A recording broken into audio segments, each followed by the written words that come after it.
ইয়াহদি বিহিল্লাহু, আমার সাথে বলেন ইয়াহদি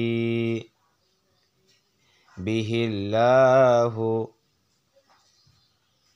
আসসালামু আলাইকুম ওয়া রাহমাতুল্লাহি ওয়া বারাকাতুহু। আমরা সূরা মাইদার 15 নং আয়াত পর্যন্ত সহিহ শুদ্ধভাবে শিখেছি। এবার আমরা 16 নং আয়াত সহিহ শুদ্ধভাবে অঙ্ক শিখব ইনশাআল্লাহ। আর আপনি যদি আমার চ্যানেল নতুন হয়ে থাকেন অবশ্যই আমার চ্যানেল সাবস্ক্রাইব করে লাইক করে দেবেন। আপনি আমার ভিডিওগুলো ধারাবাহিকভাবে দেখেন, ইনশাআল্লাহ আপনি যে কোনো কোরআন সহিহ শুদ্ধভাবে পড়তে পারবেন। আউযু বিল্লাহি মিনাশ শাইতানির রাজিম। বিসমিল্লাহির রহমানির রহিম। ইয়াহদি বিহিল্লাহু, ইয়া যা হাকে ধরবে, ইয়া হা যাবার ইয়াহ, জজমলা হরফ। আমি আপনাদেরকে এখানে দুইটা জিনিস ক্লিয়ার করে দেই, যে দুইটা জিনিস সবচেয়ে গুরুত্বপূর্ণ। একটা হলো এই যে জজম, এই চিহ্ন নাম কি? জজম। এই চিহ্ন যে হরফ থাকবে সে হরফ সে হরফ ডান দিকে হরফের সঙ্গে একত্রে একবার মিলে পড়তে হবে। যেমন দেখেন ইয়া হা যাবার ইয়াহ। আবার এই যে তিন দাদালের চিহ্ন দেখতেছেন, এই তিন দাদার চিহ্ন নাম হলো তাসদিদ। এই তাসদিদ যে হরফ থাকবে সে হরফ দুইবার উচ্চারণ করতে হবে, প্রথমবার ডান দিক হরফের সঙ্গে, দ্বিতীয়বার নিজ হরফের সঙ্গে। যেমন দেখেন হালাম দের হিল্লাম খাজর লা, হিল্লা। ক্লিয়ার? আরেকটা যে মনে রাখবেন সেটা হলো জেরের বাম পাশে জসমলা ইয়া থাকলে সেখানে আমরা এক আলিফ টেনে পড়বো, আবার জবরের বাম পাশে খালি থাকলে সেখানেও এক আলিফ টেনে পড়বো। আবার যদি পেশের বাম পাশে, এই যে পেশের বাম পাশে জসমলা ও থাকে সেখানে আমরা এক আলিফ টেনে পড়বো, মাদ্দে তবা আই। এই তিনটা জিনিস খুব গুরুত্বপূর্ণ, তিনটা জিনিস মনে রাখবেন। তাহলে চলুন, ইয়াহ দি, ইয়া হা জবর ইয়াহ, দাল ইয়াজের দি, জেরের বাম পাশে জসমলা ইয়া খালিফ টান, ইয়াহ দি। বাজের বি, হাজা লাম কে দেবে হালামদের হিল, তার সাথে হরফ দুই বচন হবে।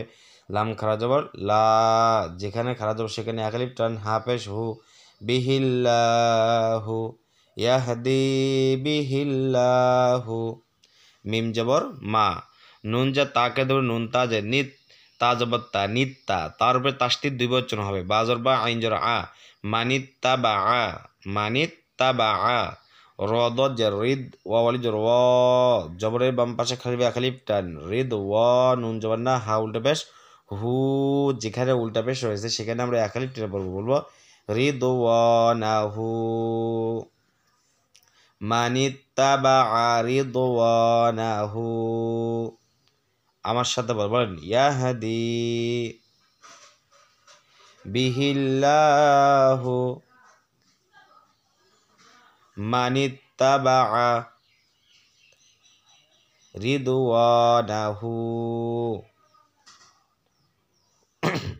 এরপরে সিন পেশ সু, বা পেশ বু, সুবু।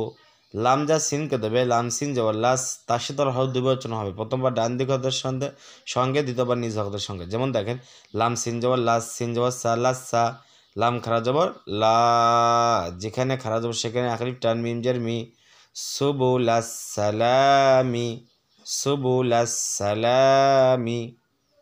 ওয়াজর ওয়া, ইয়া খা পেশ ইয়খ, জজমুল্লাহ হরফ ডান দিকে হরফের সঙ্গে মিলে পড়তে হবে। রজের রি, জিম পেশ জু, রিজু, ওয়াইয়ুখ রিজু।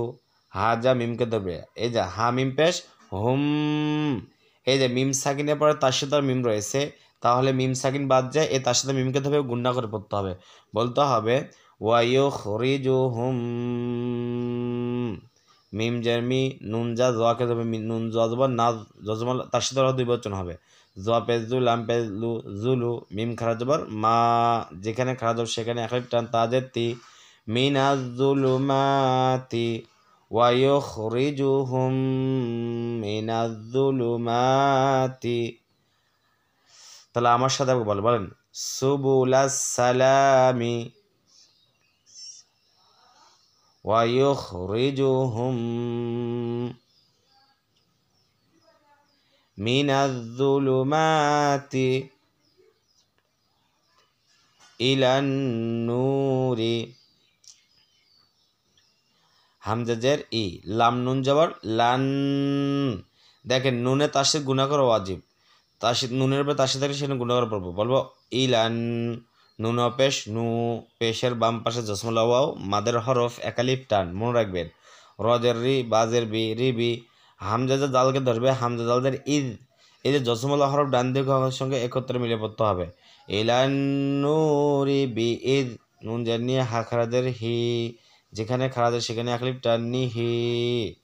ইলান নুরি বি ইদনিহি, ওয়াজর ওয়া ইয়া হা জবর ইয়াহ ওয়া ইয়াহ দালিয়া জেদ্দি জেরে বাম পাশে জসমলা ইয়া মাদের হরফ একালিফ টান তাহলে আমরা বলবো ওয়াইয়াহ দি হাজা মিমকে দেবে হামিম জের হিম ওয়াইয়াহ দি হিম হামজাদের ই লামিয়া খারা যাব লা যেখানে খারা যাব সেখানে একালিফ টান বলবো ইলা তাহলে উচ্চারণ হবে ওয়াইয়াহ দি হিম ইলা সজ্জাসি রোয়ালিজোর র জবরের বাম পাশে খালি একালিফ টান সি র ত মিম দুই জের তিম ঈদগামে বাগুন না এই যে দুই জবর দুই যে দুই পেশকে তানমিন বলা হয় তানমিনের পরে তার সাথে মিম থাকলে তার দুইটাকে মিলা গুণা করে পড়তে হবে কারণ ইয়াটা মিমটা হলো ঈদগাম বাগুনা হরফ ঈদগাম বাগুনা চারটি ইয়া মিম ওয়াও নুন এই চার হরফে যজমে ধাক্কা দিয়ে পড়তে হয় তাহলে বলবো সিরাতিম মিম সিন পেশ মুস্তা জবর তা মুস্তা কফিয়াদের জেরের বাম পাশে জজমলা ইয়া খালিফ টান